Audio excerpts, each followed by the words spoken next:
पापा, बड़ी मुश्किल से मुझे इस कॉलेज में एडमिशन मिल रहा है। मैंने फॉर्म भी भर दिया है। मैं सब कुछ अच्छे से मैनेज कर लूँगा। प्लीज़ रोकिए मत ना पापा, जाने दीजिए ना प्लीज़। खुद उठता नहीं है, एक अंडा तक उबालने नहीं आता और बोल रहा है सब कुछ मैनेज कर लूँगा। मम्मी, जाने के पहले आपसे क्रैश कोर्स ले लूँगा बस। अरुण बेटा, तो यही कॉलेज में एडमिशन ले ले। अपने नूरगढ़ में भी तो एक इंजीनियरिंग कॉलेज है। पापा, नूरगढ़ एलपी इंजीनियरिंग कॉलेज हरिद्वार, वहाँ एडमिशन मिल रही है मुझे। वो कॉलेज इस कॉलेज से मच बेटर है। मम्मी, उसकी रैंकिंग वे अबव है। जो भी है, मैं तुझे वहाँ हॉस्टल में अकेले नहीं रहने दूंगी, कह देती हूँ। हाँ मम्मी, आपके डर का कोई लॉजिक नहीं है। इस हिसाब से तो मुझे गांव से ही बाहर नहीं जाना चाहिए। अरे ऐसा नहीं है रे, बस तू थोड़ा सा बड़ा हो जाए, उसके बाद जहाँ जाना है जाना। पापा, 19 साल का हो गया हूँ, अब इससे ज़्यादा और क्या बड़ा हो जाऊँ? और कितना भी बड़ा हो गया, आपके और मम्मी के लिए तो हमेशा बच्चा ही रहूँगा ना। पापा प्लीज़, मेरा करियर, मेरा फ्यूचर इस कॉलेज से जुड़ा है। प्लीज़ जाने दीजिए ना। आप दोनों यूं ही डर रहे हो। जब तक ये बाहर निकलेगा नहीं तो सीखेगा कैसे? और 1 महीने में डब्बू से डब्बू बच्चे सही हो जाते हैं हॉस्टल में। और उन तो खैर स्मार्ट है। विक्की, मम्मी पापा देखो, हम दोनों में से अरुण हमेशा पढ़ाई में स्मार्ट रहा है। हमेशा स्कूल में फर्स्ट या सेकेंड ही आता था। और एलपी इंजीनियरिंग कॉलेज जहाँ पढ़ने जा रहा है, टॉप का कॉलेज है। आप ही मेरे सच्चे भाई हो। सच्चे भाई के बच्चे? भैया को पहले से पटा के रखा है ना? पटाया नहीं मम्मी, सिर्फ समझाया है। भैया ने सारी डिटेल्स देख ली इंटरनेट पे। हॉस्टल कैसा है, कॉलेज कैसा है, सब कुछ हो गया है। हाँ पा, कोई दिक्कत नहीं होगी। मैं खुद जाकर इसे सेटल कराऊंगा और टाइम टू टाइम खबर भी लूंगा। विकी, लेकिन अभी भी ये बच्चा है। पापा, यहाँ की बात अलग है। हम सब यहाँ हैं इसलिए प्रोटेक्टेड रहा है। जब ये हॉस्टल में अकेला रहेगा ना तो अपने आप इंडिपेंडेंट बन जाएगा। प्लीज़ पापा, हाँ बोल दीजिए ना प्लीज़।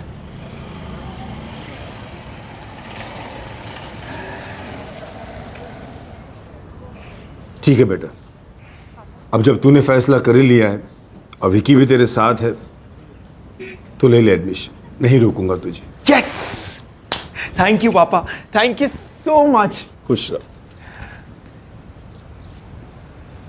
मम्मी चिंता मत करो, मैं सब संभाल लूंगा। अच्छा आप हंस दो ना मम्मी, हंस दो ना, हंस दो ना, हंस दो ना।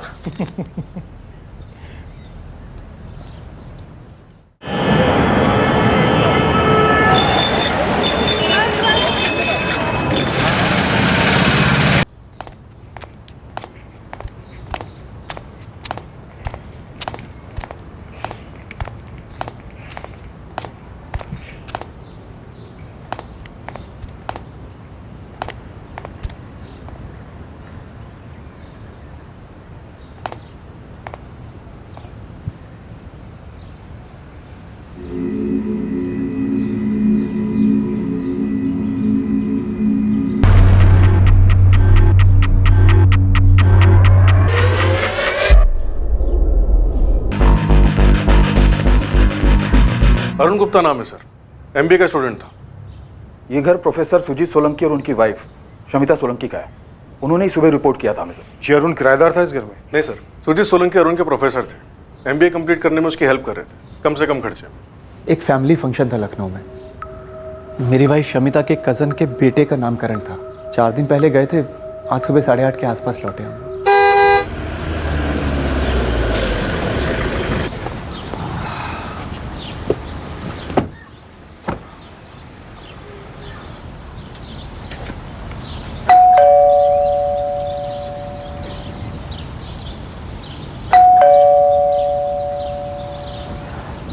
टाइम क्या हुआ है? 8:30 बजे। तो 8:30 बजे तक तो अरुण उठ जाता है ना।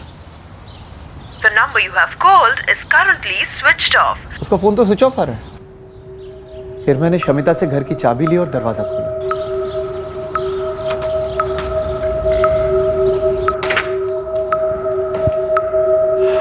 शमिता, हाँ जी। 1 कप चाय बना दोगी प्लीज़? हाँ मैं बना देती हूँ। अब अरुण से भी पूछ लो, उठा दो उसको। उसका 9:30 बजे का लेक्चर है ना।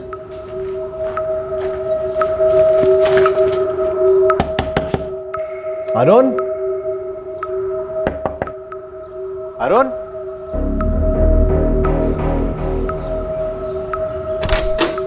अरुण। फिर तुरंत आपको फ़ोन किया सर। बेड के नीचे बॉडी आपको नजर नहीं आई? जी नहीं। बॉडी हमने डिस्कवर की। प्रोफेसर साहब ने कहा कि वो दोबारा कमरे में गई नहीं। ये लड़का अरुण गुप्ता कहाँ से बिलोंग करता था? नूरगढ़, ज़िला मेरठ।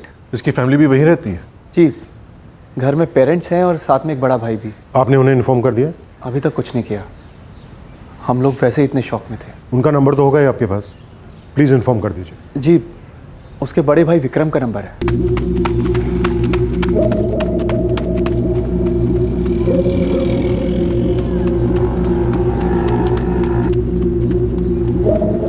लो बेटा, बाबूराम जी से कहना कि जब भी यहाँ से गुजरना हो तो पेमेंट कर दे, टेंशन न ले। जी मालिक। क्या बात है विकी? हरिद्वार से फोन आया था। क्या अरुण का फोन था? पैसे वैसे चाहिए उसे? प्रोफेसर सुजीत का फोन आया था। क्या बात है विकी, इतना परेशान क्यों है? विकी, पापा मैंने मम्मी को भी कुछ नहीं बताया अभी तक। हरिद्वार में सब ठीक तो है ना बेटा? पापा अरुण, क्या हुआ अरुण को? सब ठीक तो है ना बेटा? तो कुछ बोलता क्यों नहीं विकी? क्या हुआ अरुण को? Brain haemorrhage. हेवी ब्लीडिंग हुई है, लेकिन मौत सफोकेशन से हुई है। गला घोंट दिया गया।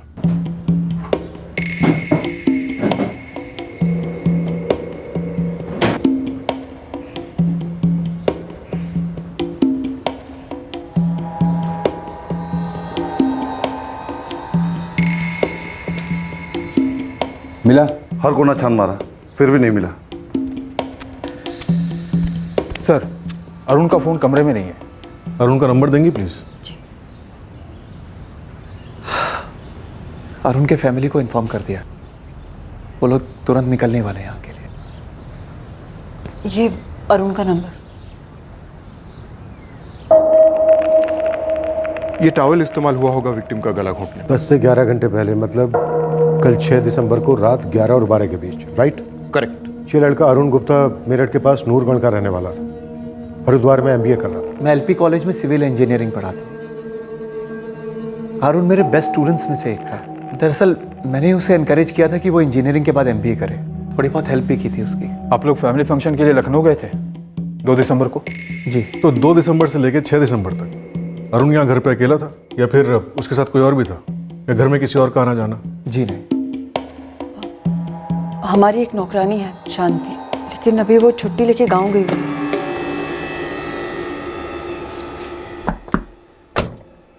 अरुण, कल सुबह हम लोग लखनऊ जा रहे हैं। जी सर, आपने बताया था। हाँ, और शांति भी 4 दिन की छुट्टी पे जा रही है, तो तुम घर में अकेले रहोगे, मैनेज कर पाओगे ना? Of course sir, no problem, मैं बाहर खा लूँगा। अरुण, ये चाय पत्ती है और ये चीनी है, और दूध सिर्फ कल तक के लिए फ्रिज में रखा है, उसके बाद तुम्हें मार्केट से लाना पड़ेगा। डोंट वरी, मैं मैनेज कर लूँगा। अच्छा, तुम्हारे पास पैसे हैं ना? जी हाँ है, आप टेंशन मत लीजिए। Thank you. भाभी, मैं निकलूं? हाँ शांति, तू जा, लेकिन 7 तारीख तक लौट आना। हम लोग भी सुबह 8:30-9 बजे तक आ जाएंगे लखनऊ से। 10:30 बज गए, अब तक तो शांति को यहाँ जाना चाहिए। मैंने उसे फ़ोन किया था, बोली शाम तक आएगी। कहाँ रहती है? पास ही में कुंती नगर में रहती। वो जो दीवार पर लिखा है, उसके बारे में कुछ जानते हैं आप?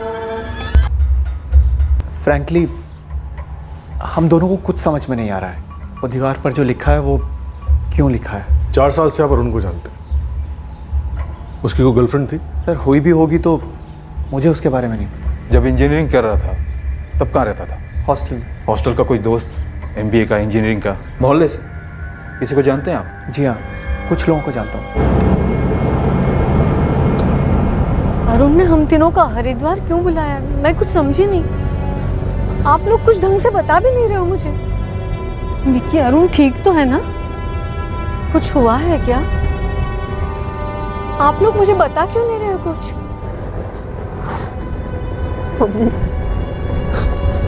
मम्मी, अरुण।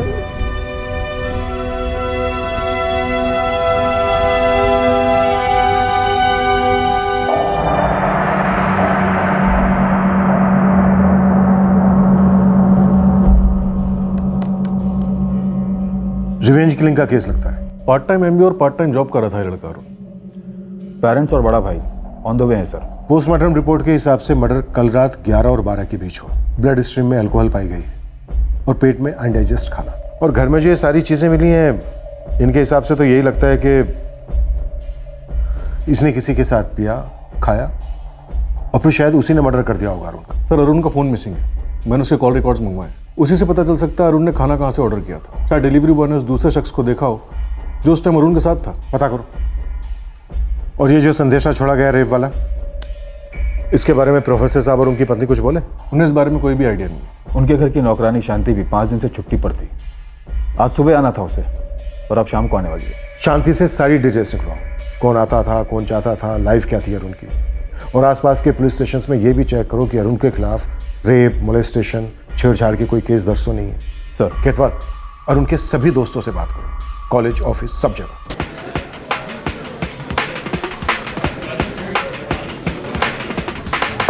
अरुण का कोई लड़की वाला चक्कर?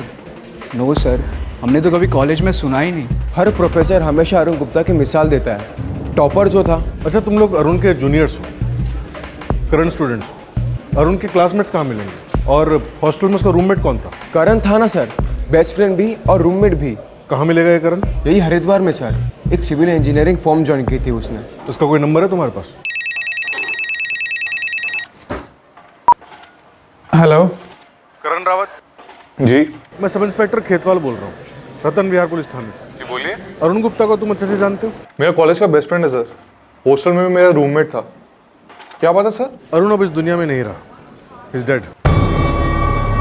क्या क्या बोल रहे हैं आप?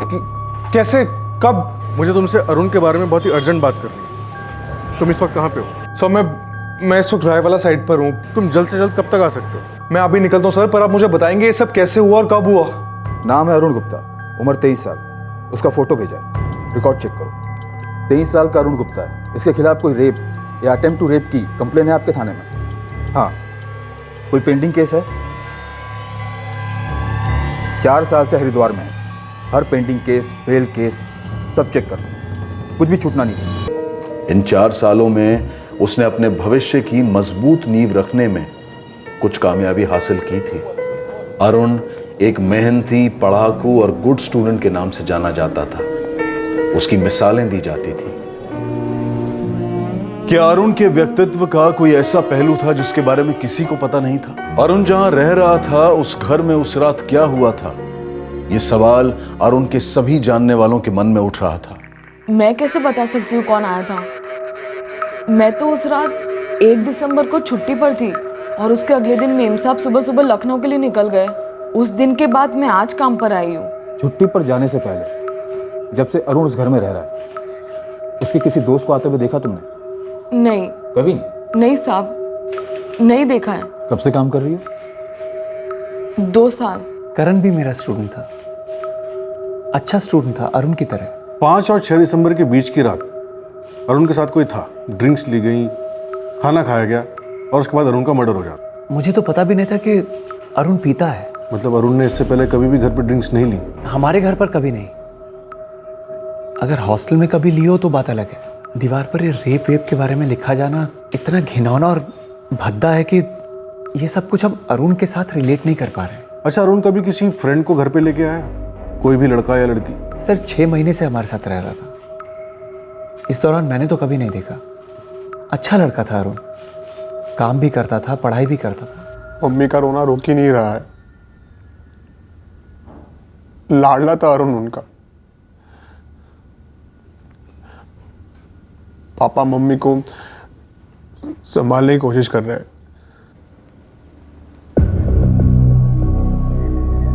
सर ये नामुमकिन है, ये कोई साजिश है अरुण को बदनाम करने की। कौन बदनाम करना चाह रहा होगा अरुण को, वो भी अरुण के जाने के बाद? तुम्हें शक है किसी पर? मुझे नहीं पता सर, पर होगा उसके दोस्तों में से कोई। कौन सा दोस्त?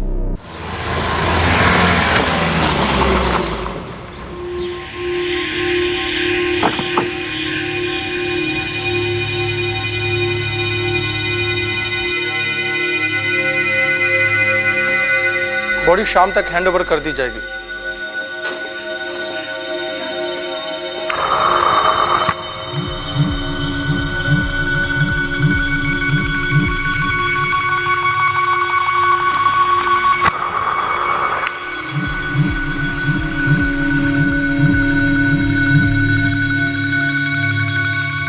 ये सब कैसे हुआ सर? हम भी वही जानने की कोशिश कर रहे हैं करण। मैंने पेपर में पढ़ा उसके कमरे की दीवार पर जो लिखा है। तुम कुछ जानते हो उस बारे में? सर अरुण ऐसा नहीं कर सकता। नहीं मतलब आप हमें यह बताने की कोशिश कर रहे हैं कि हम अपने बच्चे को जानते नहीं थे, अब आपसे जानेंगे कि वो क्या कर सकता था और क्या नहीं। मेरा इंटेंशन आपको हर्ट करने का बिल्कुल नहीं था। मैं एक सीधा सा सवाल आपसे पूछ रहा हूँ कि क्या उसका कभी गांव में कुछ हुआ था, कोई दुश्मनी? दोस्त तो उसके रहे होंगे, 12वीं तक तो वो गांव में ही था ना। गांव में कभी किसी के साथ कुछ हुआ था? प्लीज याद कीजिए। अरुण की कोई गर्लफ्रेंड नहीं थी सर। तुम्हारी कोई बहन है? नहीं सर। और सर अरुण ऐसा लड़का नहीं था जो किसी लड़की के साथ। वो किसी लड़की के साथ का तो अभी पता नहीं, लेकिन उसके साथ कोई था। अरुण के कॉल रिकॉर्ड्स अभी तक आए नहीं है, पर इतना श्योर है कि वो जो कोई भी था या थी अरुण के बहुत करीबी था। ड्रिंक्स लिए गए, खाना खाया गया और उसके बाद आराम से उसका मर्डर कर दिया गया। कौन हो सकता है वो करण? मैं तो नहीं था सर। और कौन हो सकता है? मुझे इस टाइम कुछ नहीं सोच रहा सर।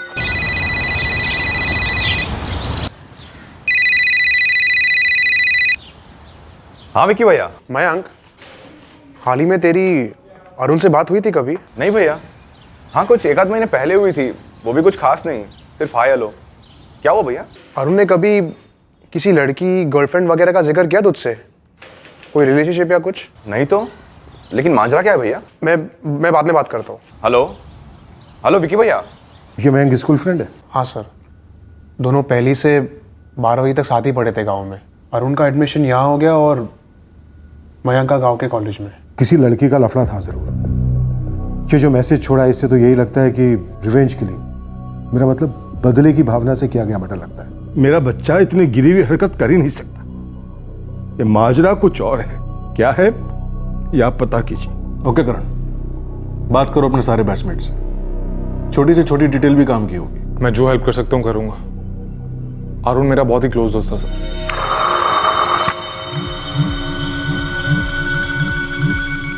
हरिद्वार के सारे पुलिस स्टेशन, नूरगढ़ स्टेशन, हर जगह के रिकॉर्ड चेक किए मैंने, पर अरुण के खिलाफ कोई कंप्लेन या केस नहीं है। ये भी तो हो सकता है कि अरुण का किसी लड़की के साथ कुछ हुआ हो और पुलिस कंप्लेंट फाइल ना हुई हो। उस लड़की ने अपने लोगों को बताया और उन्होंने अपना बदला ले लिया हो। फिर लड़की ने जिससे भी शिकायत की होगी वो अरुण के बहुत करीब का रहा होगा, क्योंकि उस रात दोनों साथ में पी रहे थे। या फिर यह भी हो सकता है कि दीवार पर जो ये लिखा गया ये पैंतरा हो हमारी इन्वेस्टिगेशन को गुमराह करने के लिए। रेप हुआ ही ना हो, जैसा कि अरुण के फादर ने कहा, माजरा कुछ और ही हो।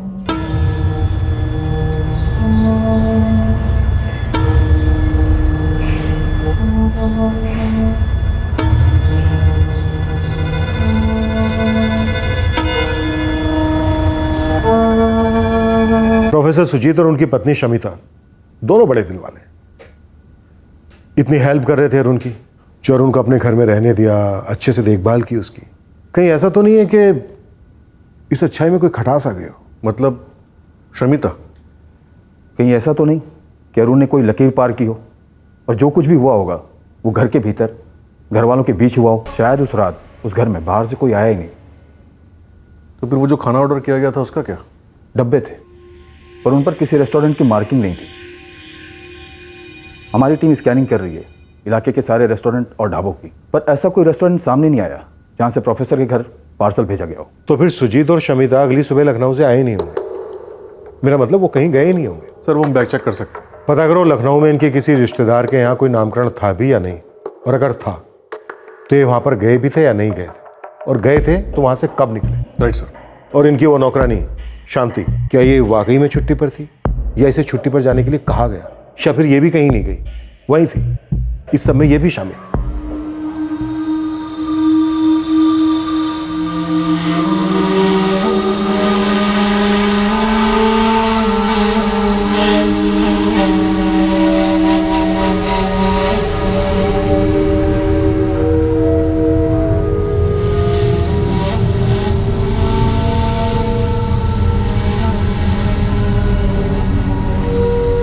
क्या क्राइम सीन की दीवार पर लिखा गया वो संदेशा वाकई में पुलिस को गुमराह करने की एक चाल थी, या पुलिस की मौजूदा लाइन ऑफ इन्वेस्टिगेशन गुमराह हो रही थी क्योंकि वो उस संदेशे को एक मिसलीड, एक चाल समझकर चल रहे थे?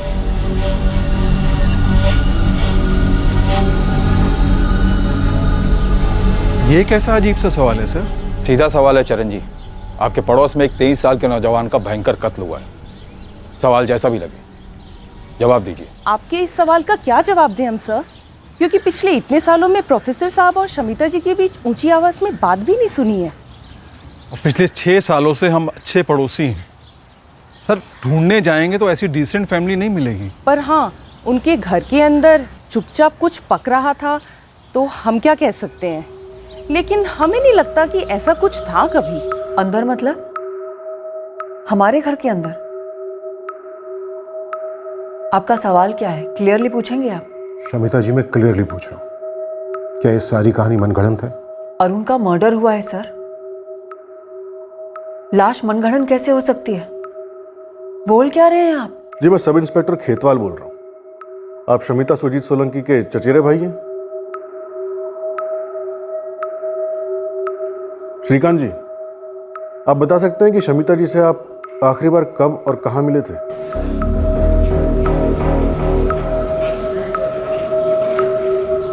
दीवार पे किसने लिखा है वो मैं कैसे जान सकती हूँ? जानती तो तुम बहुत कुछ हो शांति, बनो मत। 2 साल से काम कर रही हो, इस घर में रहने वालों की नस नस से वाकिफ हो तुम। दिन में काफ़ी टाइम घर में ही काम करती हो ना तुम? करती हूँ साहब, पर डरो मत। मैं ये नहीं कह रहा कि तुमने कुछ किया है, किसी और ने किया, पर शायद तुम कुछ जानती हो। जो कुछ भी जानती हो साफ साफ बता दो। शांति, तुमने खुद छुट्टी ली थी या तुम्हारी शमिता भाभी ने तुम्हें छुट्टी पर जाने को कहा था? छुट्टी मैंने खुद से ली थी। मैंने शमिता भाभी से बात भी की थी। क्यों गोल गोल सर्कल में बात कर रहे हैं आप? मैं आपका हिंट अच्छी तरह समझ रही हूँ। आप यही कहना चाहते हैं ना कि अरुण की और मेरे बीच अफेयर था और ये बात मेरे पति को पता चल गई, इसलिए गुस्से में आकर मेरे पति ने अरुण का मर्डर कर दिया और अब मैं अपने पति को बचाने की कोशिश कर रही हूँ। यस, मिसेस शमिता सोलंकी, क्या सब कुछ ऐसा ही है?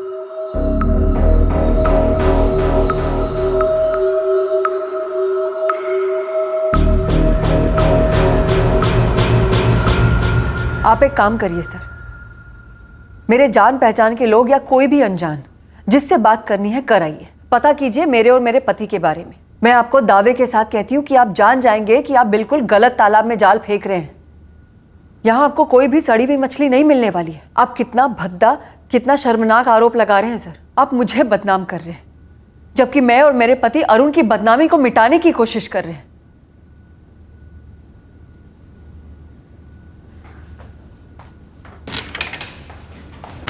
सर, प्रोफेसर और शमिता दोनों लखनऊ में नामकरण के लिए गए थे।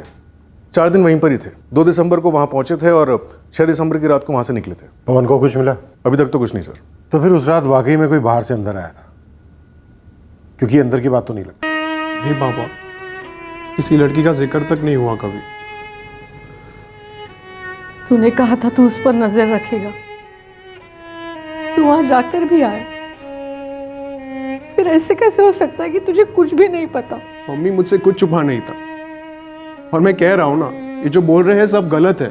हमारा अरुण ऐसा कुछ कैसे कर सकता है? मेरी तो कुछ समझ में नहीं आ रहा। कभी तो लगता है कि ये नामुमकिन है। हमारा अरुण ऐसा कुछ कर ही नहीं सकता। किसी ने जरूर उसका नाम खराब करने के लिए उस पर इल्जाम लगाया है। कभी लगता है कि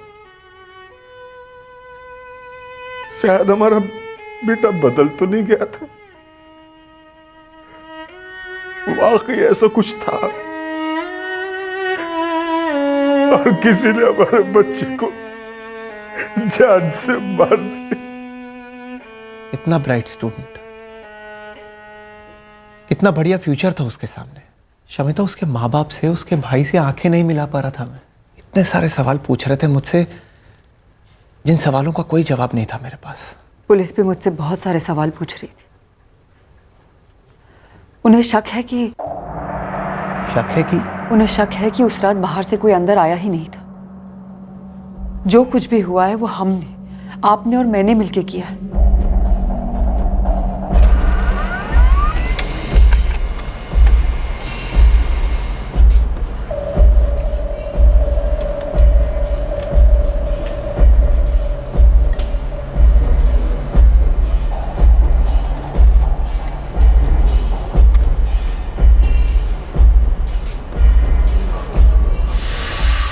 सर, अरुण के दोस्त करण के फोन रिकॉर्ड्स एकदम क्लीन है। कत्ल की रात वो अपनी साइड रायवाला पे था। शमिता और प्रोफेसर सुजीत के भी रिकॉर्ड्स में ऐसा कुछ है नहीं। और अरुण के फोन रिकॉर्ड से भी कुछ नहीं मिला? नो सर, किसी भी रेस्टोरेंट को कोई भी कॉल नहीं किया गया। फ्रेंड्स के कॉल? 1 महीने से तो कोई नहीं। उसके पहले करण और उसके गांव का दोस्त मयंक और कुछ दोस्तों के कॉल्स थे, पर कत्ल की रात और उसके कुछ दिन पहले तक कोई कॉल्स नहीं। किसी लड़की का कॉल नहीं? कॉलेज से या फिर कहीं और से?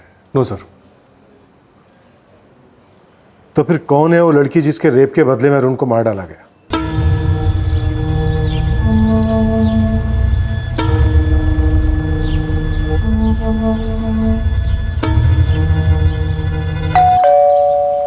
शांति, वो नौकरानी, उसका भी कोई एंगल नहीं बनता। मैंने चेक किया, कॉलोनी के काफ़ी घरों में काम करती है वो, सभी जगह से क्लीन चिट है। सर, अगर शांति और अरुण के बीच कुछ होता तो कोई ना कोई सुराग जरूर निकलता। तो फिर कौन? शायद खाना डिलीवर करने वाले ने मर्डर कर दिया हो। खाने के डब्बे कहाँ से आए थे ये अभी तक हमें पता नहीं चला। सर, अभी भी हमारी टीम स्कैन कर रही है सारे फूड जॉइंट्स, पर नो सक्सेस सर। लगता है हमारा पहला अनुमान ही सही है, खाना कहीं बाहर से आया ही नहीं। सर, अगर घर के अंदर ही अंदर कुछ हुआ हो तब भी हमारे पास कोई ठोस सबूत नहीं है जिससे हम इस शमिता और सुजीत को धर सकें। कहीं अतीत के किसी कांड का बदला तो नहीं? अरुण का अतीत क्या था, पता करो।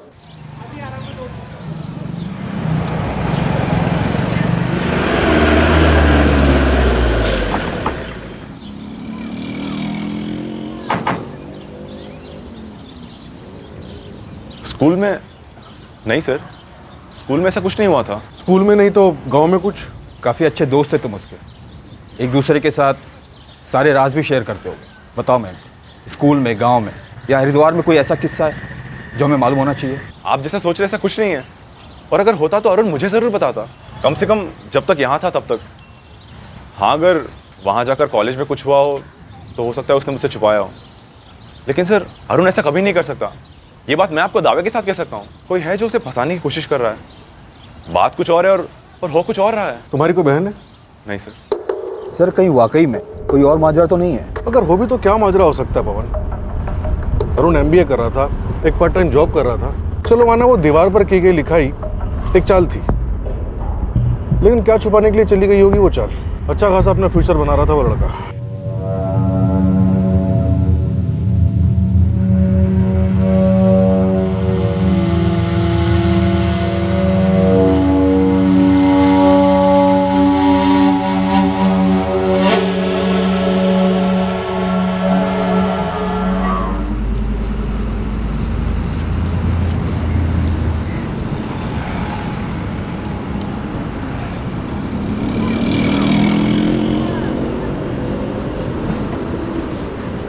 हाय।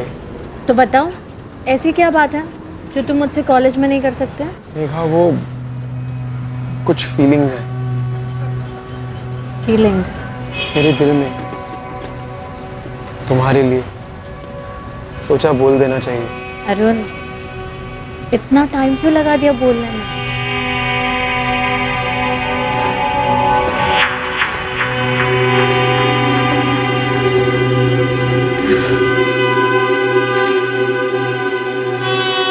हुआ क्या था ये मेघा को पता था या नहीं ये किसी को नहीं पता, लेकिन मेघा ने सामने आकर कुछ नहीं बताया। ये एक एंगल था जो पुलिस को कहीं और से तब पता चला जब उन्हें इस केस में पहला ब्रेक थ्रू मिला।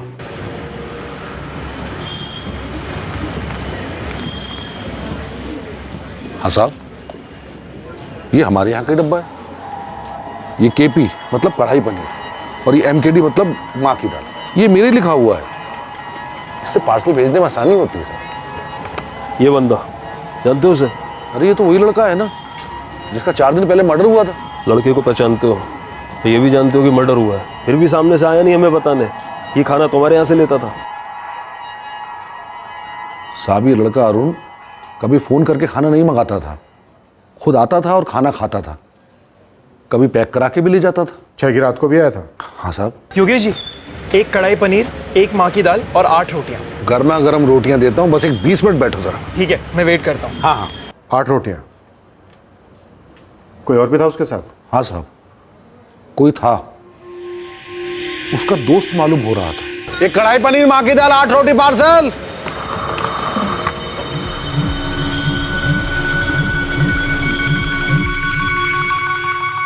ये था?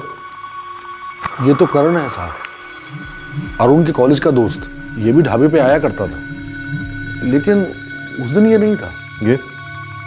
ये तो प्रोफेसर साहब हैं, ये भी नहीं थे साहब। तो फिर कौन योगेश? कौन था उस रात उसके साथ?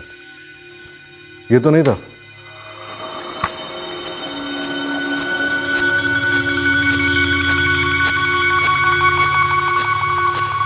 नहीं साहब, इनको भी कभी मैंने अरुण के साथ नहीं देखा।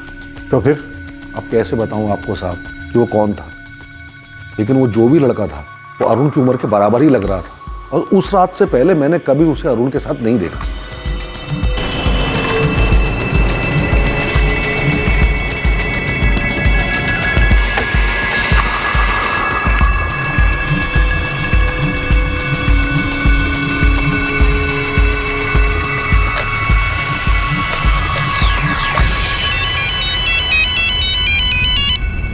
हाँ पवन, कुछ मिला? मिल गया, लग गया निशान।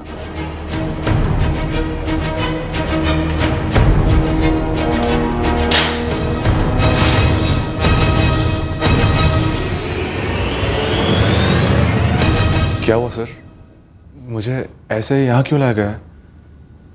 मैंने क्या किया? मर्डर किया तूने, अपने बचपन के दोस्त अरुण का मर्डर किया है। अब हमें तू ये बता कि क्यों किया है? क्या कुछ भी बोल रहे हैं आप लोग? मैं अरुण का मर्डर क्यों करूंगा सर?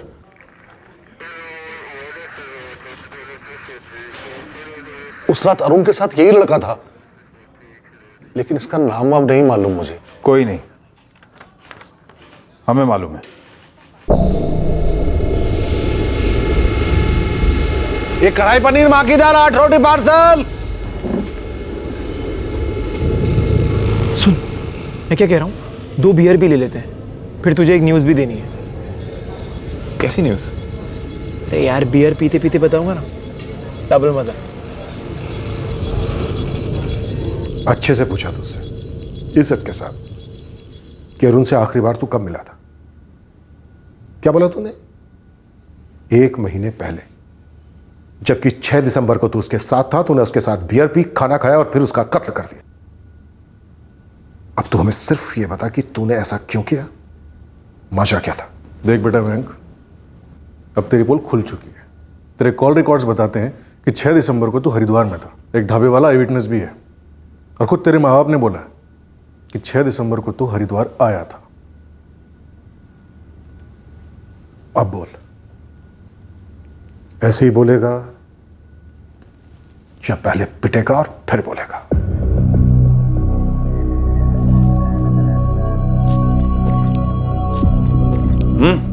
चल बता, क्या बात है?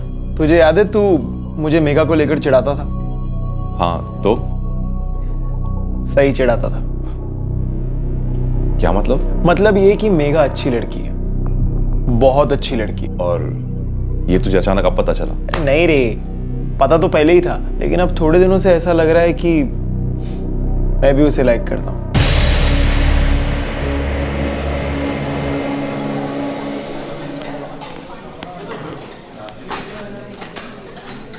सो सॉरी यार, लाइब्रेरी में अटक गया था। कोई बात नहीं, बैठ। और बता, बाकी सब ठीक? First class. तू सुना? अरुण, अच्छा हुआ तुम मुझे यहाँ मिल गए। मुझे तुम्हारे नोट्स लौटाने थे। एंड हाँ, थैंक यू सो मच, तुम्हारे नोट्स ने तो मेरी जिंदगी बचा ली। ये लो। अरे नहीं नहीं यार, थैंक यू किस बात का। अच्छा मेघा, ये मेरा दोस्त मयंक है। मयंक, मेघा। हाय मयंक। हाय मेघा। अच्छा मेघा, बाय बाय, फिर मिलते हैं। ठीक है, बाय। एकदम से भाई क्यों बोला? वो वेट करी थी तो उसे बैठने बोलेगा। अरे नहीं नहीं, ऐसी कोई बात नहीं। अबे हाँ, वो पैसा वाला लुक दे रही थी। पैसा वाला? अरे क्लासमेट है यार, सिर्फ फ्रेंड है। मतलब सिर्फ फ्रेंड, गर्लफ्रेंड नहीं? अरे नहीं नहीं यार, ऐसा कुछ नहीं है। साले, तू तो हमेशा से बोलते आया कि तुम दोनों सिर्फ फ्रेंड्स हो और तुम्हारे बीच ऐसा कुछ नहीं है। पिछली बार भी जब मैंने तुझे फोन किया था, तब भी मैंने तुझसे मेघा के बारे में पूछा था, और तब भी तूने मुझे यही कहा कि तुम दोनों सिर्फ फ्रेंड्स हो। अरे तब मैंने उसे प्रपोज नहीं किया था ना यार। लेकिन तूने कभी बताया नहीं तुझे प्रपोज करने वाला है। अरे यार, तो अब बता रहा हूँ। तुझे याद है जब तूने मुझे कहा था कि वो मुझे लाइक करती है, उसके बाद मुझे ऐसा रियलाइज हुआ कि शायद मैं भी उसे लाइक करता हूँ, तो कर दिया प्रपोज। और फिर क्या, वो बोली कि इतना टाइम क्यों लगा दिया प्रपोज करने में। स्माइल किया और हाथ पकड़ा तो करंट। यार बता नहीं सकता कि क्या फीलिंग है। हम दोनों की ऐसी ट्यूनिंग है ना कि बिना कुछ बोले ही सब कुछ समझ आ जाता है। वो होता है ना टेलीपैथी की तरह। बस यही न्यूज़ थी। अरुण ने कहा था कि उसे मेघा में कोई इंटरेस्ट नहीं है, और फिर मुझे बिना बोले उसने उसे प्रपोज कर दिया, जबकि मैं वेट कर रहा था मेघा को प्रपोज करने के लिए। एक दिन मैं अरुण को मिलने उसके कॉलेज गया था, उसका वेट कर रहा था कैंटीन में जब। हाय मयंक। हाय मेघा। अरुण का वेट कर रहे हो? हाँ, वो क्लास में है। वैसे तुम भी सेम क्लास में हो ना? हाँ, लेकिन मैं ना इतनी सिंसियर नहीं हूँ। मुझे बंक करके एंजॉय करने में बड़ा मजा आता है। मतलब तुम मेरी जैसी हो। मेरी और मेघा की खूब जमी, दोस्ती हुई, हमने नंबर्स भी एक्सचेंज कर लिए। मेघा और मैं फ़ोन पर भी चैट करने लगे थे। मैं रेगुलरली मेघा से मिलने यहाँ आने लगा, कुछ ज़्यादा ही रेगुलरली। तो तुझे प्यार हो गया था मेघा से? हाँ सर। अरुण को उसमें कोई इंटरेस्ट नहीं था। मैं उसे प्रपोज करने वाला था सर, तभी उस अरुण ने। यार मैं भी कितना बेवकूफ था, पूरे कॉलेज के वक्त समझ ही नहीं पाया कि वो भी मुझे लाइक करती है। पर कोई बात नहीं, देर है दुरुस्त है।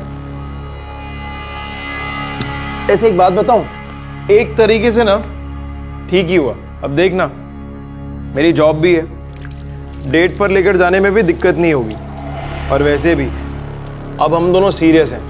क्या अबे तू कुछ बोलेगा या ऐसे ही चुप रहेगा? अगर मैं ये कहूं कि मुझे भी मेघा से प्यार है और मैं भी उसे प्रपोज करने वाला था तो मैं तुझे मार डालूंगा जान से। उस हिसाब से तो मुझे भी तुझे अब भी जान से मार देना चाहिए। ए मयंक, फालतू बात मत कर। तू क्या सच में मेघा को प्रपोज करने वाला था? वो दीवार पे मैंने ऐसे ही लिख दिया था सर, ताकि कभी पकड़ा ना जाऊं, क्योंकि मेरी कोई बहन नहीं है। लेकिन सर मुझे ऐसा नहीं करना चाहिए था। अरुण मेरे बचपन का दोस्त था और मैंने उसी के साथ इतना गलत किया। सर प्लीज मुझे माफ कर दीजिए सर। ये माफी की दलीलें अब तू कोर्ट में देना। हम गुनहगार को पकड़कर सिर्फ कटघरे में खड़ा करते हैं। मैं सच कह रहा हूं, मुझे दिल से अपने किए पे पछतावा है सर प्लीज। अच्छी बात है तुझे पछतावा है। अब जेल में जमकर पछताना। खूब टाइम मिलेगा तुझे वहां पर, और शायद एक सीख भी मिल जाए कि किसी को रास्ते से हटाने से कोई लाइन क्लियर नहीं होती है। और रही बात मेघा की, अगर उसने अरुण को हाँ बोल दिया था तो तेरे लिए तो ना ही था ना। भूल जाता, उसे छोड़ देता। पहले था कुछ दिन दर्द के अंधेरे में, अब जिंदगी भर मायूसी के अंधेरे में रहेगा तो। जिंदगी भर। सर, मेघा को बुलाया है, ऑन द वे है। ये कैसे हो सकता है कि अरुण के फोन रिकॉर्ड से मेघा का नाम नहीं उभरा? सर वो लोग फोन पे बात नहीं करते थे, चैट ऐप यूज करते थे। जब तक कॉलेज में थे तो हार्डली बातें होती थी उनके बीच, वो भी आमने सामने, कैंटीन या लाइब्रेरी में। बाकी प्रपोज करने के बाद से सिर्फ चैट ऐप यूज होता था। आगे से सभी केसेस में, खास करके यंगस्टर्स के केसेस में, फोन रिकॉर्ड्स के साथ साथ चैट रिकॉर्ड्स भी निकलो। अगर ये हमने पहले से किया होता तो ये केस कब का क्लोज हो गया होता। तुम दोनों प्यार करते थे एक दूसरे से, अरुण का मर्डर हुआ, झूठा इल्जाम लगा उस पर, फिर भी तुम आगे नहीं आई पुलिस की हेल्प करने के लिए। मुझे कुछ समझ नहीं आ रहा था। मैं बहुत ज्यादा टूट चुकी थी और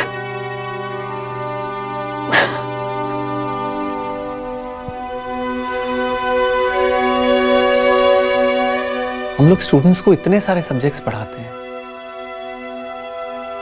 लेकिन बेसिक इंसानियत कैसे सिखाए कोई? कितना अच्छा लड़का था, कितना होनहार था। मुझे यकीन ही नहीं हो रहा है सब। और वो मयंक भी तो उसी के जैसा था, यंगस्टर, होनहार। इट्स स्ट्रेंज, अपनी फीलिंग्स को इस तरह से बॉटल अप करने का क्या मतलब? जान ही ले ली, वो भी अपने सबसे अच्छे दोस्त की। 4 साल पहले जब अरुण घर छोड़कर गया था, उसके माँ बाप के दिल में घबराहट थी। आज जब वो अपने बेस्ट फ्रेंड के हाथों मारा गया है, माँ बाप के दिल में सिर्फ खालीपन है, दर्दनाक खालीपन। ये कैसा गुस्सा है, ये कैसी वंचित होने की भावना है जो इंसान को ये सोचने पर मजबूर करती है कि अपने अरमानों की तृप्ति किसी की लाश पर भी जायज है। यह आक्रोश होश की सीमा क्यों पार कर जाता है? क्यों धकेलता है इंसान को कत्ल जैसे भयंकर जुर्म की तरफ? अफसोस, खेद, पश्चाताप, ये सारी भावनाएं सही मायने में गलती को सुधारने में बहुत काम आती हैं, लेकिन जुर्म गलती नहीं है। ये एक ऐसा उल्लंघन है जिसमें कानूनी सजा को भुगतना अनिवार्य है। ये इम्तिहान कंपलसरी है। मयंक पर आईपीसी की धारा 302 के तहत कत्ल के लिए और धारा 201 के तहत सबूत मिटाने के चार्जेस लगाए गए हैं।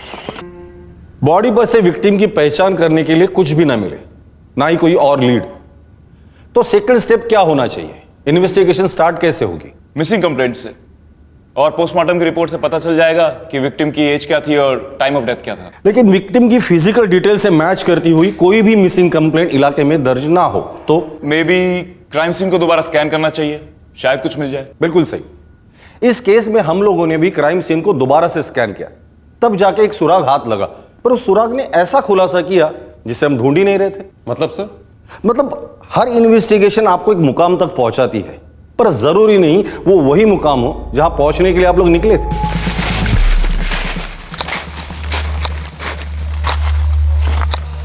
आइए सर, वो देखिए उधर। सर पे शायद किसी भारी चीज से वार किया गया। बॉडी भी पूरी तरह से गल चुकी है, शायद काफी दिनों से यहाँ पड़ी होगी। आखिरी बार कब राउंड मारा था इस तरफ? कई दिन हो गए सर। वैसे मैं और मेरा पार्टनर हर सोमवार को ये इलाका कवर करते हैं, पर दूसरी तरफ डबल ड्यूटी लगी थी, इसलिए कई दिनों बाद आज सुबह ही यहाँ आना हुआ। और उसी बीच लाश जंगल में फेंक दी होगी।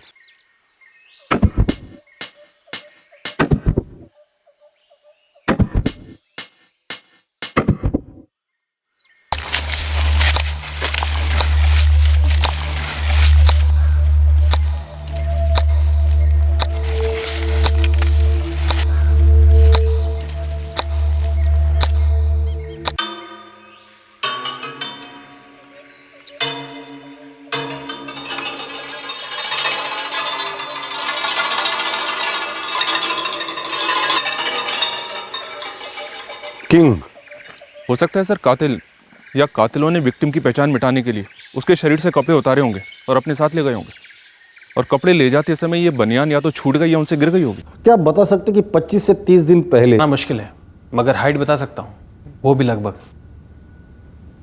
ये भी तो हो सकता है कि ये बनियान विक्टिम की है ही नहीं। लोग जंगल में कई चीजें फेंकते हैं, कूड़ा कचरा न जाने क्या क्या। ये बनियान भी वैसे ही फेंक दी होगी।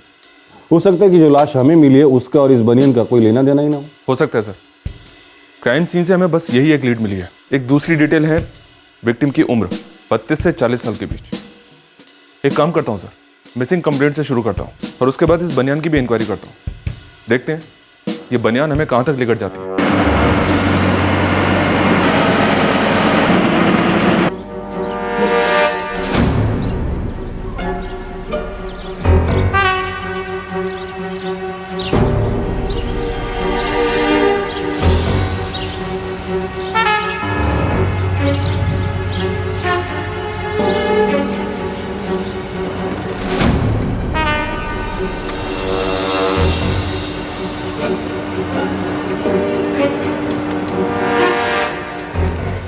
किंग, अभी तक तो कभी सुना नहीं सर। ये ब्रांड तो अपने इधर का नहीं लगता।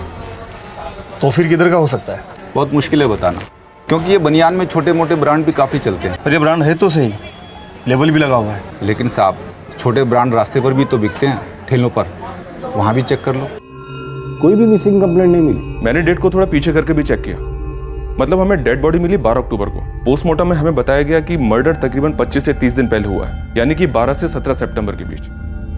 तो सर मैंने 10 सितंबर से फाइल स्कैन करनी शुरू की, लेकिन कोई भी मैचिंग मिसिंग कंप्लेंट नहीं मिली। और उन केसेस में जो लोग घर से भाग गए थे, इतने टाइम में तो वो लोग भी घर वापस आ गए। ऐसा भी तो हो सकता है कि इसकी किसी ने मिसिंग कंप्लेंट लिखवाई ना हो। अगर ऐसा है सर, तो विक्टिम की पहचान करना काफी मुश्किल होगा। बनियन से कुछ लीड मिली? नहीं सर, शायद ये ब्रांड काफी छोटा ब्रांड है सर, किंग ब्रांड। अब बाई चांस अगर हमें कोई दुकानदार ऐसा मिलता है जिसने इस ब्रांड की बनियान बेची हो, तभी शायद हमें कोई लीड मिल सकती है सर। एक अनडिटेक्टेड केस, एक अनसुलझा मर्डर केस। और वो बनियान, उससे कोई लीड नहीं मिली? मिली ना, एक ऐसी लीड मिली जिसने सबको हिलाकर रख दिया था, हमें भी। ये जो केस था ये बहुत ही रेयर और अजीब साबित हुआ। इसकी इन्वेस्टिगेशन हम एक पेचीदा जाल में लेकर गए, रिश्तों के जाल में।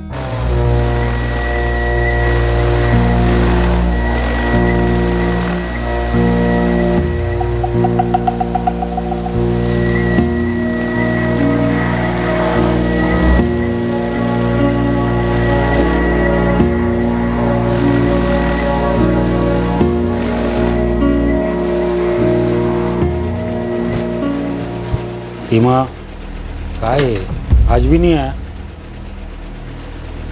विक्रम भाऊ काही कळतच नाही हो, असं समजेन असं झालंय सगळं। मैं और इंतज़ार नहीं कर सकता, इसकी पगार तो कटेगी। अब तो इसकी जगह पे मैं किसी और को भी ढूंढ रहा हूँ। मी समजू शकते भाऊ।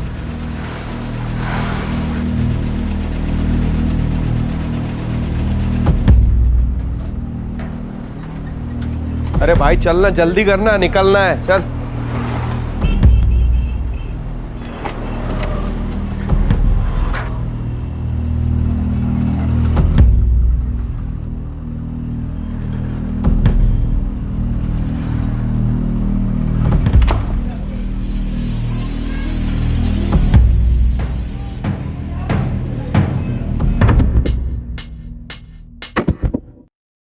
सोलापुर? हो साहब, मैंने यहाँ एक कपड़ों की दुकान में पूछताछ की। वहाँ का मालिक बोला ये किंग ब्रांड सोलापुर में चलता है।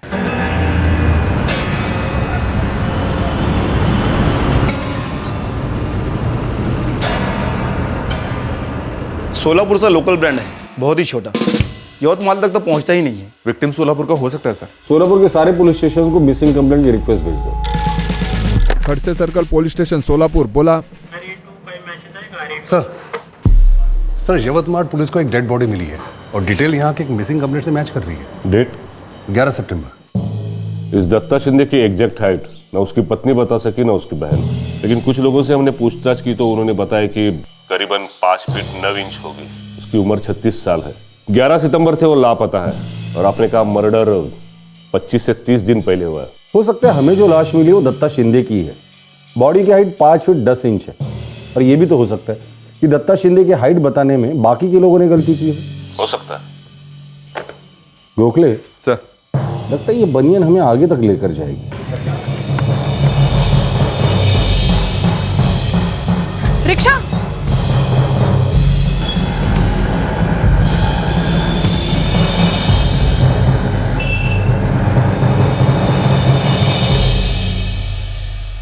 कहाँ जा रहे हो? सीमा, मेरे को आने में देर हो जाएंगी, लेकिन खाना इधर ही खाऊंगा मैं। दत्ता, तुम फिर से पीने जा रहे हो? फिर से? क्या मतलब फिर से? सुबह से एक बूंद भी नहीं पिया मैंने। हाँ, तो हर रोज पीना जरूरी है क्या? यूं मेहनत की कमाई शराब में डुबा रहे हो, शर्म नहीं आती तुम्हें? ये किचकिच करके ना तू मेरा बैलेंस डुबा रही है, समझी? कसला बैलेंस रे? कसला बैलेंस? हाँ, जिंदगी डूब रही हमारी। अपना नहीं तो सचिन के बारे में तो सोचो। कमा नहीं रहा हूं क्या साली मैं? देख, ये जो भी मैं कमाता हूं ना वो इसलिए कि मेरा बैलेंस सही है। हर रोज 2 क्वार्टर इधर दिमाग में मेरे ऑयल जाता है। तू मेरा बैलेंस बिगाड़ने की कोशिश मत कर। किसी दिन मैं वापस लौटूंगा नहीं तो तू और ये सचिन दोनों डूब जाओगे हमेशा के लिए।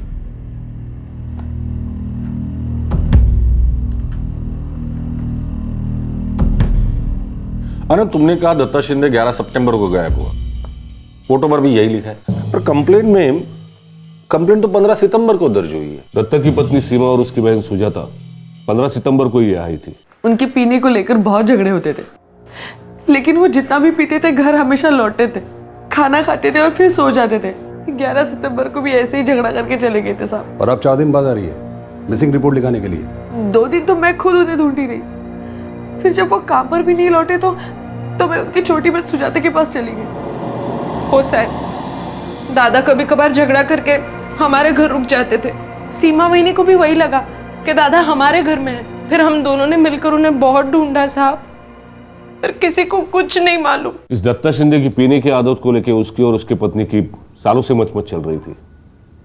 लगा कुछ दिन के लिए घर छोड़ के चला गया होगा। सर हमने पूरा सोलापुर खंगाला, रेलवे स्टेशन, बस स्टॉप, लेकिन ये दत्ता कहीं नहीं मिला।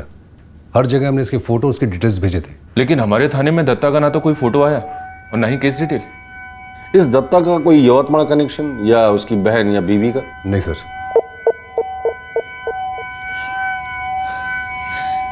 साहब ये मेरा दत्ता दादा नहीं है। ये कौन है ये? देखिए मानता हूं कि ऐसे हालात में पहचानना बहुत मुश्किल है। तो फिर आप हमें ये क्यों दिखा रहे हो? सीमा जी, ये बनियान देखिए। ये बनियान हमें लाश के पास मिली है। क्या आपके पति इस ब्रांड की बनियान पहनते हैं?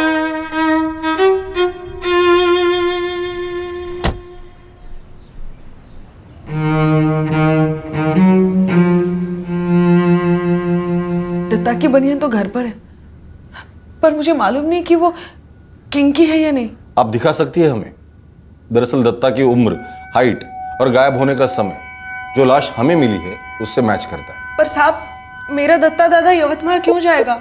हमारा कोई नहीं है वहां पे। आणि साहेब, दत्ता बिना काम के कहीं नहीं जाते, तर मग यवतमाळला का जाणार? वो खुद से नहीं जाता, लेकिन साथ में ले तो जाया जा सकता है ना सीमा जी। आपने कहा वो पीने के लिए निकला था, तो शायद पीने के बाद कुछ हुआ होगा। वो किसी के साथ गया होगा या कोई उसे अपने साथ लेकर गया होगा। आप बनियान लेकर आएंगी?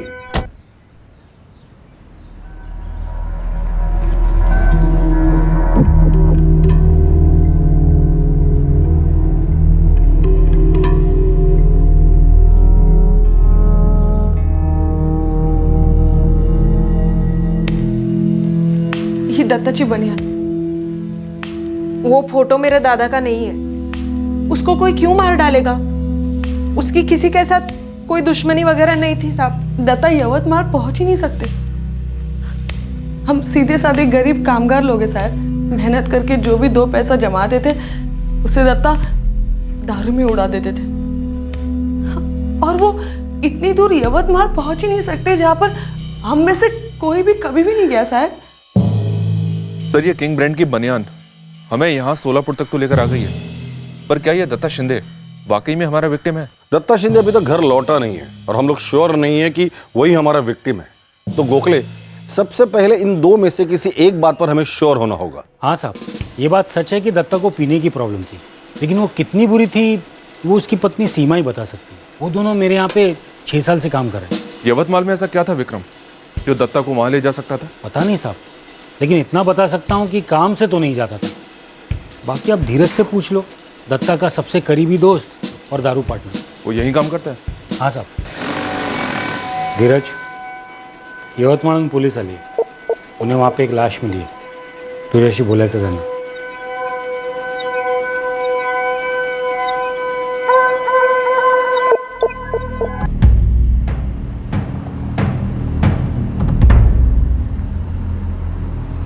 आशीष, एक पुलिस वाला आया है यवतमाल से। अच्छा, क्यों? वो दत्ता धीरज से बात कर रहा है। यवतमाल से?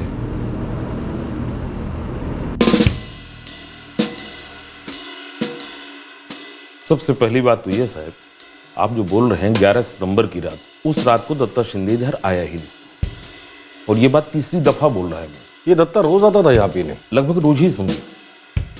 लेकिन साहब ये जो 11 सितंबर की बात कर रहे हैं आप, उसके 2-3 दिन पहले से उसका यहाँ आना नहीं हुआ था। धीरज है ना उसका दोस्त, वो भी नहीं आया। छगनराव जी, जो लोग रोज पीते हैं उन्हें रोज पीना ही पड़ता है। किसी और अड्डे पर गया होगा? हो साहब, हम अच्छे दोस्त हैं, साथ में पीते भी है। कई बार तो पीने के बाद मैं उसके घर पर ही रुक जाता हूँ, लेकिन उस रात हम पिए ही नहीं क्योंकि वो आया ही नहीं और उसके पहले कुछ बोला भी नहीं। धीरज, तुम्हारे दोस्त दत्ता का यवतमाल में क्या था? कोई औरत या कुछ और? नहीं साहब, यवतमाल का तो कभी नाम नहीं लिया उसने। 14 सस्ते लॉजेस में मैंने इस दत्ता शिंदे का फोटो घुमाया, वहाँ पर उसे किसी ने नहीं देखा। साहब लगता नहीं कि वो यहाँ कहीं रुका होगा। जंगल के आसपास के लॉजेस चेक किए? तिकडचे सगळे लॉजेस चेक केले, सेम जॉब मिला, वहां पर भी उसे किसी ने नहीं देखा। सर ये दत्ता के कॉल रिकॉर्ड्स में निकलवाए थे।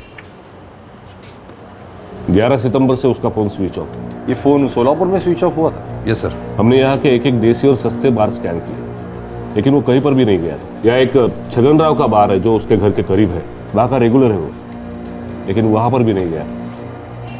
दत्ता शिंदे का फोन तो 11 सितंबर की सुबह स्विच ऑफ दिखा रहा है। Yes sir. लेकिन स्टेटमेंट में उसकी पत्नी ने ये कहा था ना कि दत्ता 11 की रात को घर से निकला था। 11 सितंबर को भी ऐसे ही झगड़ा करके चले गए थे साहब। ये दत्ता अपना फोन काम पर स्विच ऑफ रखता था, क्यों? 11 सितंबर को संडे था, छुट्टी का दिन, और वो पिछली रात मतलब 10 सितंबर की रात को बहुत पिया था, उसके पत्नी ने बताया। 11 तारीख की पहली रात को यानी कि 10 तारीख को भी वो ऐसे ही पी कर आए थे। अगला पूरा दिन सोते रहे और जब उठे तो फिर से पीने के लिए निकल पड़े। आनंद, कुछ तो झोल है। 11 सितंबर की पहली रात मतलब 10 की रात दत्ता शिंदे ने कहाँ दारू पी? आप ये जो 11 सितंबर की बात कर रहे हैं आप, उसके 2-3 दिन पहले से उसका यहाँ आना नहीं हुआ था। छगन राव ने हमें बताया कि 11 के पहले 2-3 रात वो वहां आया ही नहीं। धीरज है ना उसका दोस्त, वो भी नहीं आया। इस धीरज आने का बैकग्राउंड चेक हुआ है क्या? कॉल रिकॉर्ड्स निकलवाए थे इसके? नहीं, दरअसल हम लोग घरेलू झगड़े पर फोकस कर रहे थे, सोचा कुछ दिन में लौट आएगा, पर वो नहीं लौटा। अब हमारे पास एक लाश है जो हमें इस दत्ता शिंदे के पास लेकर आई है।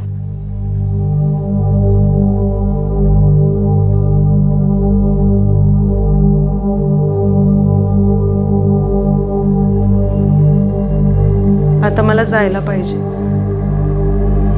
तुम बिल्कुल टेंशन मत लो, दादा लौट आएगा। वो लोग पुलिस लोग जो बोले ना बिल्कुल बराबर नहीं है। जो फोटो हमने देखा वो दादा हो ही नहीं सकता, शक्यच नाही।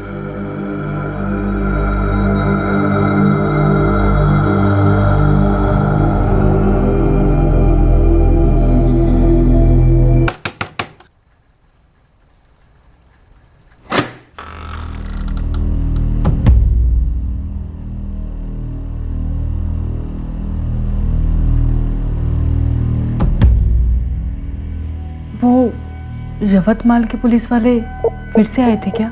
नहीं, और फिक्र करने की कोई ज़रूरत नहीं है। वो दत्ता नहीं है, तू चिंता मत कर। मुझे क्या पूछ रहे भाई आशीष? मुझे कैसे पता होगा? मैं पूछ नहीं रहा हूँ रे पंकज, मैं तो बस ये सोच रहा हूँ कि यवतमाल कैसे? यवतमाल यही ना? यही तो यार, ये पुलिस जो है ना वो कुछ तो सॉलिड गलती कर रहे हैं। वो दत्ता कैसे हो सकता है?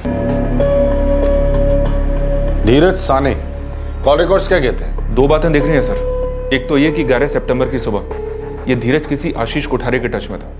अब हमें ये पता करना होगा कि ये आशीष कोठारे है कौन। सर, आशीष कोठारे हमारा ड्राइवर है, फैक्ट्री का टेम्पो चलाता है। Tempo driver? टेम्पो? क्या लाश को इसी टेम्पो में ट्रांसपोर्ट किया गया होगा? पक्का तो नहीं कह सकते सर, पर हाँ 11 सितंबर को धीरज और आशीष के फोन सोलापुर के बाहर ट्रेवल करते हुए देख रहे हैं सर। इंटरेस्टिंग। किस तरफ जा रहे हैं? यवतमाल की तरफ? नहीं सर। नहीं? और एक दूसरी इंटरेस्टिंग बात आशीष कोठारे के फोन रिकॉर्ड से बाहर आई है सर, और वो ये कि 11 सितंबर की सुबह आशीष ने किसी पंकज खराड़े को कांटेक्ट किया था। हो निकतो थोड़ी देर में मिलता तुझे। हाँ चल बाय। ये पंकज खराड़े कौन है? सर यहाँ के लोकल खबरियों से इसके बारे में पता लगवाया है। साहब ये पंकज खराड़े, ये भी ड्राइवर है, प्राइवेट टैक्सी चलाता है, खुद भी एक गाड़ी डाली है इसने टूरिस्ट लाइन में लोन लेकर। इंटरेस्टिंग है, एक टेम्पो ड्राइवर एक प्राइवेट टैक्सी ड्राइवर, दोनों मिलकर एक लाश को ठिकाने नगाले निकलते हैं। इंटरेस्टिंग एंगल है, पर असली एंगल क्या है? क्योंकि ये घरेलू पति पत्नी वाला झगड़ा है नहीं, जैसे लोकल इन्वेस्टिगेशन में पहली बार पुलिस ने सोचा था। कुछ और है। सर एक औरत है, मीरा रावत, वो शायद इस केस से जुड़ी हुई लग रही है। मीरा रावत? वो इन लोगों में से किसके साथ जुड़ी हुई है? सर धीरज के कॉल रिकॉर्ड्स में मीरा रावत का नंबर कई बार दिखाई देता है। अब इतनी ज्यादा बातें 2 प्रेमियों के बीच में ही हो सकती हैं सर। और साहब ये मीरा रावत उसी फैक्ट्री में काम करती है, आपके इस धीरज साने की आइटम है। तो इस सब में दत्ता शिंदे कहां से आया? उसका भी मीरा के साथ कुछ था क्या? उस फैक्ट्री में कौन सी खिचड़ी पक रही थी ये तो नहीं मालूम, लेकिन हाँ पक तो रही थी, इतना पक्का है सर। रिश्तों में तो अब तक कोई खिचड़ी सामने नहीं आई है सर, पर एक बात पक्की है, साजिश की खिचड़ी 11 सितंबर को जरूर पकी थी सर। धीरज, आशीष, पंकज खराड़े और ये मीरा रावत, ये सब के सब ट्रेवल कर रहे थे सोलापुर के बाहर, और शायद सब साथ में थे। गोखले, एक कहावत है, खिचड़ी के 4 यार, दही पापड़ घी अचार। अब देखना यह है कि इस केस में ये 4 यार कौन सी परफेक्ट खिचड़ी पकाने निकले थे, और इस खिचड़ी का हमारे यवतमाल में मिले किंग ब्रांड बनियन के साथ क्या क्या कनेक्शन है। फिलहाल तो कोई भी कनेक्शन नहीं है सर, पर हाँ, ये खिचड़ी दत्ता शिंदे के राज का खुलासा जरूर करवाएगी, क्योंकि खुशबू ऑलरेडी आनी शुरू हो चुकी है सर।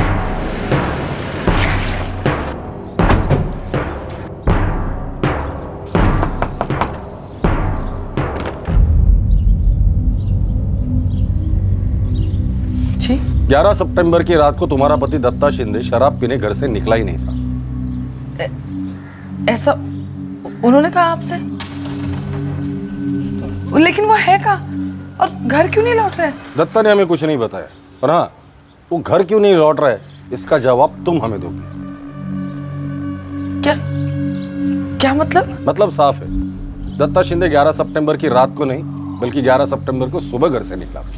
मैंने कहा ना आपसे कि वो 11 की रात को मेरे साथ झगड़ा करके निकले, और अब 11 की सुबह क्यों बोल रहे हैं? क्योंकि रात वाली बात तो झूठ थी जो तुमने उस वक्त हमसे कही थी, और ये तुम्हारे चेहरे पर साफ दिखाई दे रहा है इस वक्त भी। इन्वेस्टिगेशन का एक रूल होता है, सस्पेक्ट के चेहरे को पढ़ना। तो उसकी नर्वसनेस आपके पकड़ में आ गई और आपने जज कर लिया कि वो झूठ बोल रही है, लेकिन कोई ठोस सबूत नहीं था उसके खिलाफ आपके पास?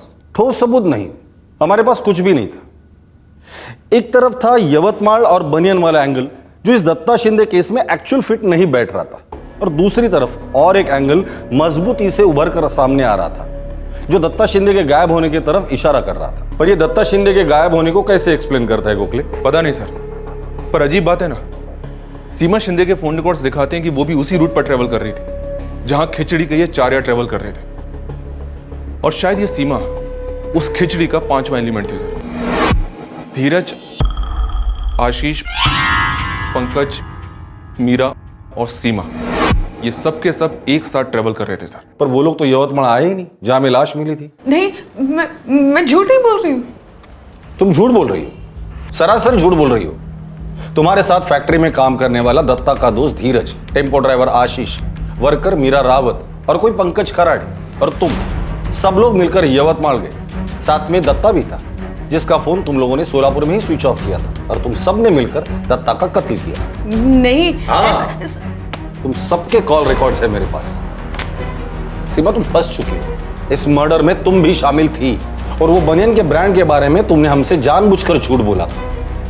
नहीं, मैंने वही बनियन आपको लाकर दिखाया था जो घर पर था। हो सकता है कि बनियन के बारे में हमसे सच बोला हो, पर यह भी सच है कि इस मर्डर में तुम शामिल थी। सीमा, कोई फायदा नहीं, फंस चुकी हो तुम। और वैसे भी वो मीरा ने हमें सब कुछ सच बता दिया है, बस हम तुम्हारे मुंह से सुनना चाहते हैं।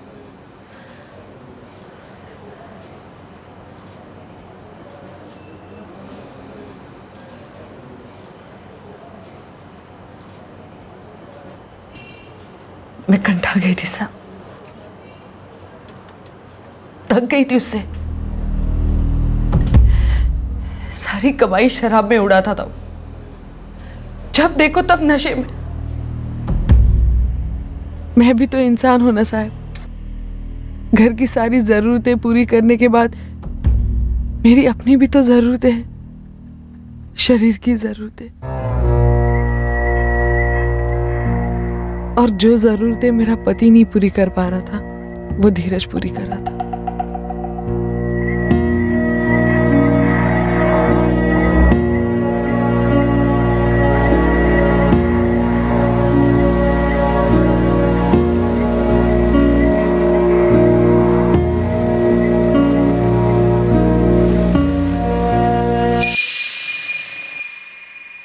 हम दत्ता और सारी दुनिया की नजरों से छुपकर मिलते थे।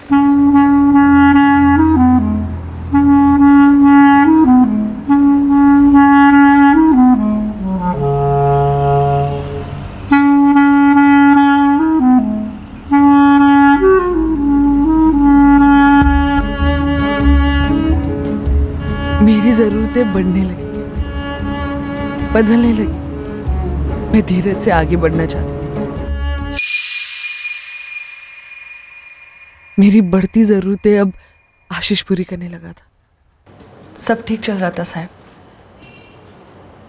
दत्ता से दिल धीरज पर आया था और अब आशीष पर। लेकिन दत्ता रास्ते का कांटा बनने लगा। नहीं साहब। तो फिर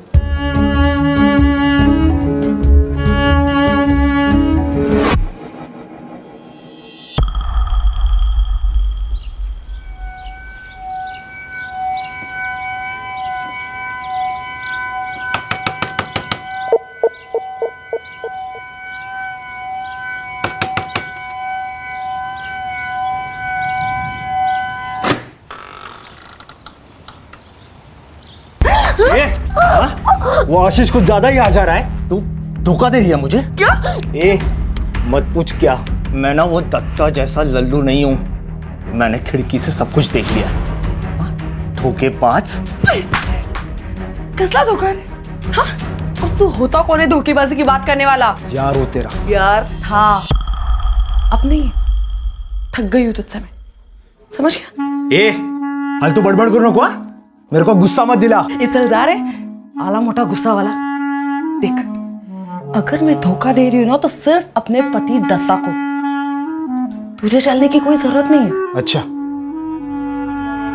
अगर दत्ता को पता चला तो उसे सिर्फ जलन तो नहीं होगी। सोच, अगर उसको पता चलेगा कि उसके पीठ पीछे उसकी पत्नी, उसके बच्चे की मां एक नहीं दो मर्दों के साथ सोती है, और वो भी उसके पहचान, धीरज और आशीष। मतलब धमकी दे रहा है तू मुझे? हाँ, धमकी दे रहा है, डरा रहा है मुझे तू? हाँ, उस आशीष को साइड में करने का। अगर वो तेरे आसपास भी दिखाई दिया ना तो तू तो गई काम से। और एक बात याद रख, मैं वो दारू में डूबा दत्ता नहीं हूं।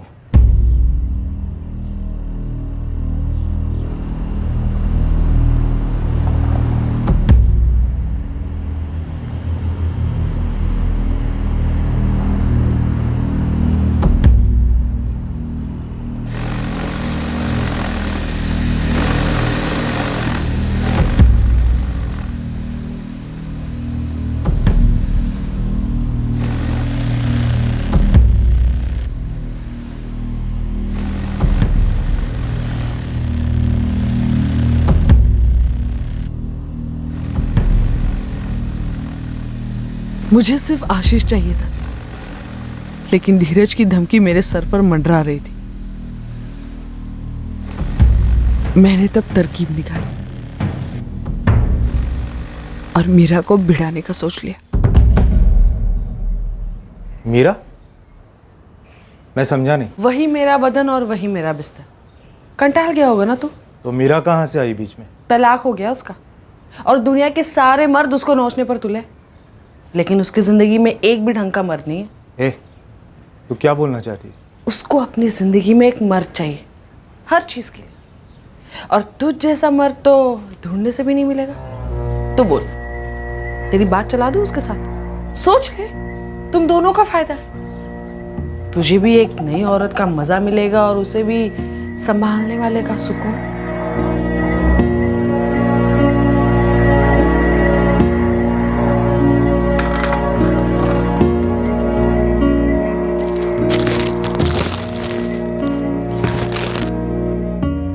अरे वाह, साड़ी तो बहुत मस्त है रे। मीरा, जब तू खुश होती है ना, तेरा ये स्माइल आता है, बहुत जबरदस्त लगती है। हमेशा ऐसी रहे। मेरी तरकीब काम कर गई साहब। मीरा और धीरज की सेटिंग हो गई, और मेरी और आशीष की भी अच्छी चलती गई। तो इस सब सेटिंग के बीच दत्ता बीच में कहां से आ गया? मुझे डर था साहब कि किसी दिन धीरज खुन्नस ना निकाल दे, इसलिए मैंने उसकी जोड़ी मीरा के साथ बना दी। उसने धोखा नहीं दिया साहब, पता नहीं वो कौन था जिसने दत्ता के कान भरे।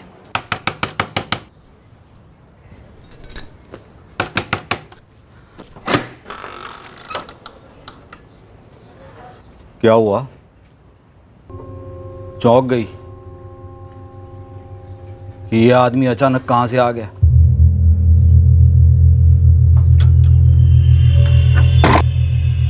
वो धीरज है, मेरा दोस्त धीरज,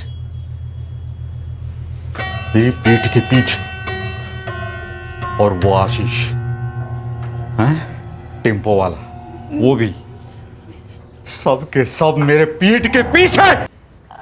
मैं शादी करके तेरे को इधर सोलापुर लाया, तेरे को ये घर दिया, बच्चा दिया, तेरे को काम पे भी लगाया, और इन सब के बावजूद ये बेशर्मी, ये गंदगी है बंद। आज से ये हर जगह जानवरों के जैसा मुंह मारना बंद तेरा, नहीं तो तेरे को जंगल में ले जाके जंगली जानवरों को खिला दूंगा मैं, तेरे टुकड़े टुकड़े करके, समझे? मुझे कभी पता नहीं चला साहब कि किसने चुगली की थी, लेकिन की तो थी किसी ने।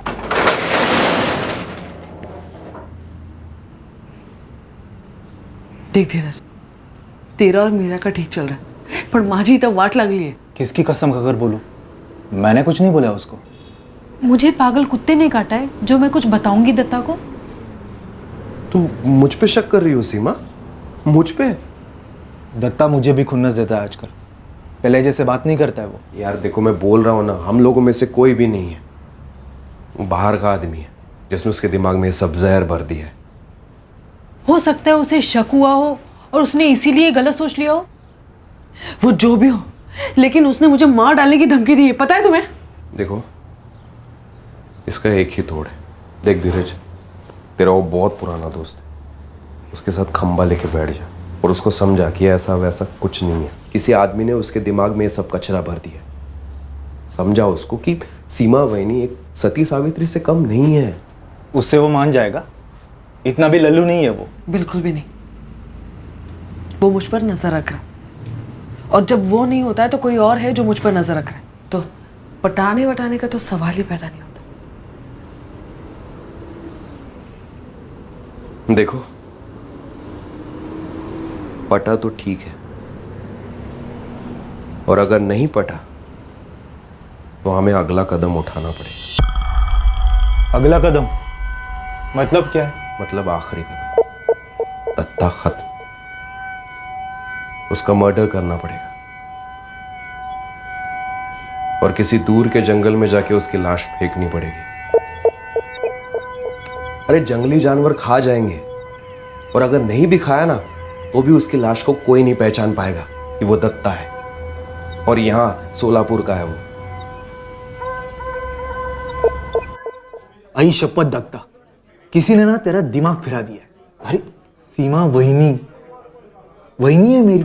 तूने ये बात सुन के भी कैसे ली रे, जिसने भी ये गंदी बात बोली है? मैं और वहीनी? छी, ये सब बकवास है। तू झूठ बोल रहा है धीरज। अरे जब सीमा वहीनी मेरे सामने बैठकर रोते हुए ये सब बोल रही थी ना, मेरे को ना ऐसा लगा ना कि तेरे कान के नीचे एक बजा दो। तेरे को पता है ना मेरा और मीरा का चल रहा है। अरे हम दोनों शादी करने वाले हैं। क्या तू उस मीरा के साथ? और नहीं तो क्या। और ऊपर से तूने वहीनी को उस टेम्पो ड्राइवर आशीष के साथ जोड़ दिया। लेकिन वो आशीष मेरे घर में आता रहता है, झूठ नहीं बोल रहा हूँ मैं। वो तेरे घर में आता जाता है, लेकिन वो क्यों आता है तेरे को पता है क्या? नहीं मालूम मेरे को। ये आशीष की माँ को ना कैंसर हो गया, तो उसको 15,000 की ज़रूरत थी, और इसलिए उसने सीमा वहीनी से पैसे मांगे, और इंसानियत के खातिर सीमा वहीनी ने उसको उधार में पैसे दिए। ये कब हुआ? कब की बात है ये? कुछ 6-7 महीने हो गए होंगे। मेरे को कुछ भी नहीं बोला वो। तू बात सुनने के लिए कभी होश में रहता है क्या? वो आशीष है ना, एक झटके में वहीनी को पैसे लौटा नहीं पा रहा था, इसलिए वो चिंदी चिंदी करके उसको पैसा दे रहा था। कभी 500 दिया, कभी 200 दिया, कभी 100 दिया। मैंने और मीरा ने उसको दम दिया, बोला उसको जा वहीनी के पैसे दे, और इसलिए वो पैसे देने के लिए ना तेरे घर आता जाता रहता है। हाँ तो फैक्ट्री में क्यों नहीं देता था पैसे वो? फैक्ट्री में तेरे जैसे जलन खाऊ मूर्खों की कमी है क्या? बात तो कुछ पता नहीं, लेकिन अपनी एक अलग से स्टोरी बना देंगे तेरी तरह। किसी ने ना तेरे कान में जहर डाल दिया। तेरी देवी जैसी पत्नी है, एक प्यारा सा बच्चा है, और तू पी पी के उनको जीते जी मार डाल रहा है। यार धीरज, मैं भी कभी कभी सोचता हूं कि ये मुझे छोड़ देनी चाहिए दारू, लेकिन मुझसे नहीं छूटती। ऐसा नहीं है कि मुझे पता नहीं है कि ये गंदी चीज़ है, मैं जानता हूँ ये गंदी चीज़ है, लेकिन मेरे से छूटती ही नहीं है यार। मैं भी तो पीता हूं ना तेरे साथ। माना कि तू हद से ज्यादा पीता है, पर ये शराब की लत छूट भी तो सकती है। कैसे रे?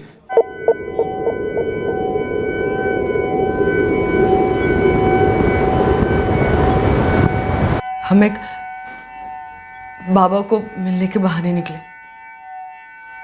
मतलब धीरज ने दत्ता को मना लिया था कि वो बाबा उसकी दारू छुड़ा देगा। हम सब दत्ता के साथ गए ताकि उसे लगे कि हम सब उसका भला चाहते। दत्ता, अरे ले, बाबा ने खुद बोला है आज आखिरी बार उसे जी भर के पीने दे, क्योंकि आज के बाद ना दोबारा तू दारू की तरफ देखेगा भी नहीं। ले पी लो, आज मैं भी आपको नहीं रोकूंगी।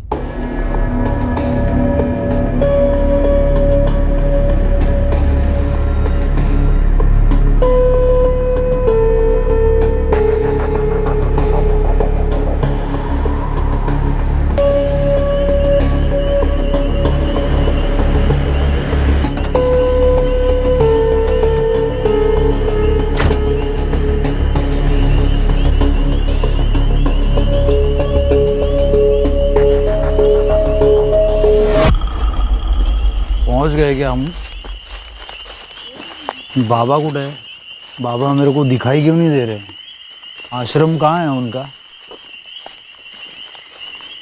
ए धीरज, सीमा कुछ है? और मीरा कहाँ है? वो पीछे से आ रहे। तू चल मेरे साथ। पहले ना हम दोनों मिलेंगे बाबा से। ये बाबा इधर ही है, जंगल के अंदर। हम सब ने मिलकर दत्ता को मार डाला ताकि मेरा और आशीष का आराम से चलता रहे।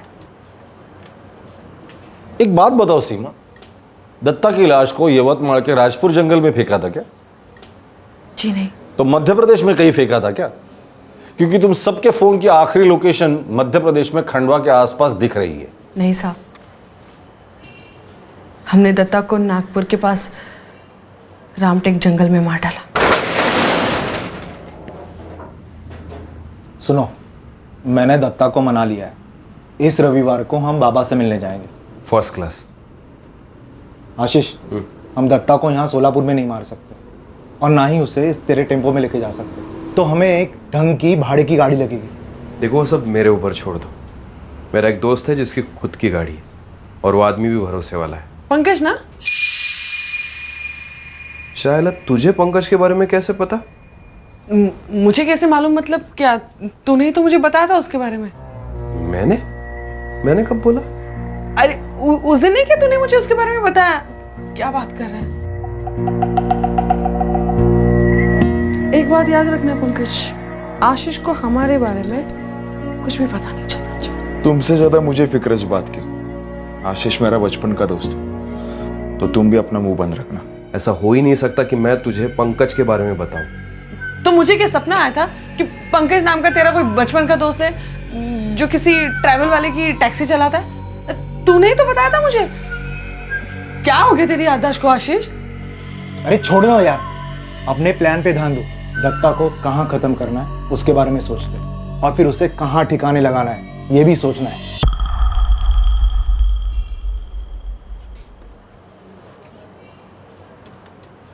मानना पड़ेगा, तुम सब लोगों ने मिलकर बहुत अच्छी खिचड़ी पकाई। खिचड़ी के सारे मसाले सामने भी आ गए, सिवाय एक की। सीमा, तुमने हमें कहा था कि दत्ता शिंदे का मर्डर नागपुर के रामटेक जंगल में हुआ था, पर कॉल रिकॉर्ड के हिसाब से तुम सबकी लोकेशन खंडवा के आसपास दिखाई दे रही, जो कि मध्य प्रदेश में है। खिचड़ी का ये मसाला मेरी समझ में नहीं आया। तय तो यही हुआ था ना आशीष, कि हम उसे नागपुर के रामटेक जंगल में मारेंगे। सर, हमने दत्ता को खंडवा के पास के जंगल में मार डाला और उसकी लाश वहीं फेंक दी। हाँ मतलब प्लान तो यही बना था रामटेक नागपुर का, लेकिन हमने रास्ता बदल दिया। मतलब मैंने और आशीष ने सोचा कि आउट ऑफ स्टेट जाए तो बेस्ट रहेगा, सेफ रहेगा, ताकि आप लोग हम तक कभी पहुंच नहीं पाओगे। हाँ देशमुख जी, आप सही बोल रहे हैं। 16 सितंबर को यहाँ पास के जंगल में हमें एक आदमी की लाश मिली थी। हमने लाश के फोटोग्राफ्स ले लिए थे, लेकिन उसका चेहरा थोड़ा बहुत पहचान में आ रहा था। उतना याद नहीं है कि लाश की फ़ोटो और डिटेल्स हमने सोलापुर भेजी भी थी या नहीं। हमने 1 हफ्ते वेट किया और फिर हमने उस लाश का अंतिम संस्कार कर दिया। ठीक है, लाश के फोटोग्राफ्स हमें भेज दीजिए।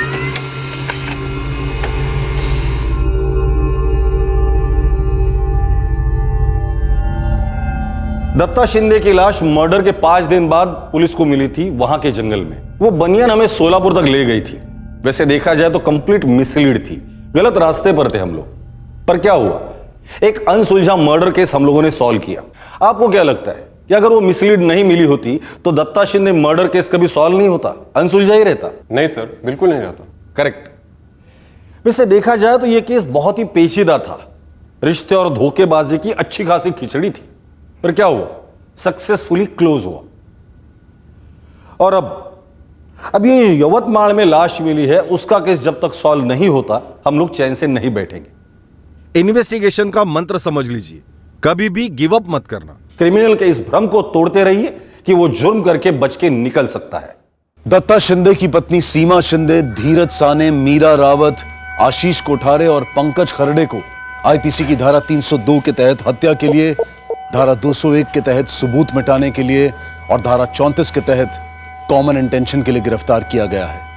सभी आरोपी इस वक्त जुडिशियल कस्टडी में हैं और ट्रायल का इंतजार कर रहे हैं। फिर मुलाकात होगी अगले एपिसोड में एक और चौंका देने वाले केस के साथ। क्राइम पेट्रोल्स के और भी दिलचस्प कहानी देखने के लिए हमारे चैनल को सब्सक्राइब करें और बेल आइकॉन दबाना न भूलें।